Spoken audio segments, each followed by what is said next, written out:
Welcome back. ట్రాన్స్జెండర్లు ప్రతి ఒక్కరు ఓటర్గా నమోదు చేసుకుని ఓటు హక్కును వినియోగించుకోవడం ద్వారా ప్రజాస్వామ్య పరిరక్షణలో భాగస్వాములు కావాలని విజయవాడ కలెక్టర్ ఢిల్లీరావు కోరారు. ట్రాన్స్జెండర్ల సమస్యలను పరిష్కరించేందుకు ప్రత్యేక చర్యలు తీసుకుంటామని తెలిపారు.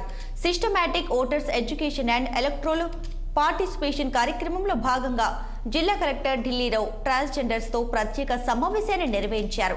స్వీప్ కార్యక్రమం ద్వారా జిల్లాలో విభిన్న ప్రతిభావంతులు, వయోవృద్ధులు, ట్రాన్స్జెండర్లను ఓటర్లుగా నమోదు చేసేందుకు ప్రత్యేకంగా అవగాహన కార్యక్రమాలను నిర్వహిస్తున్నామని కలెక్టర్ తెలియజేశారు.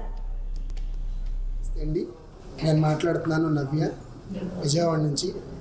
యాజ్ ఏ ట్రాన్స్జెండర్గా ఈ రోజున కలెక్టర్ గారికి మా రిప్రజెంటేషన్ ఇవ్వడం కోసం వచ్చాము సబ్ కలెక్టర్ ఆఫీస్కి. ఈ రోజున మా తోటి కమ్యూనిటీ అందరినీ తీసుకొని వచ్చామండి. మా పెద్దవాళ్ళు, మా గురువులు, మా తోటి కమ్యూనిటీ అందరం కలిసి ఈ రోజున వచ్చాము.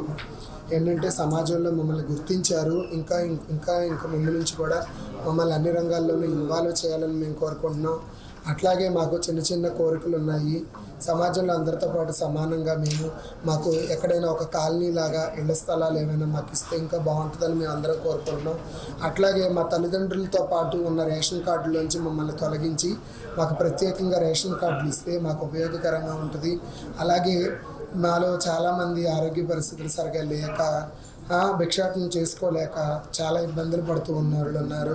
ఏంటంటే మాకు అందరికీ కూడా సబ్సిడీ లోన్స్ లాంటివి ఇవ్వగలిగితే మేమందరం చిన్న చిన్న కుటీర పరిశ్రమలు లాంటివి పెట్టుకొని పచ్చళ్ళ తయారీ అని, స్వీట్స్ తయారీ అని, తర్వాత చిన్న చిన్నగా బట్టలు అమ్ముకోవడం అని, ఇట్లాంటివన్నీ మేము చేసుకొని మా జీవనాధారాన్ని మాకు మేముగా కల్పించుకోవడానికి మాకు ప్రభుత్వం తరపు నుంచి మాకు సబ్సిడీలు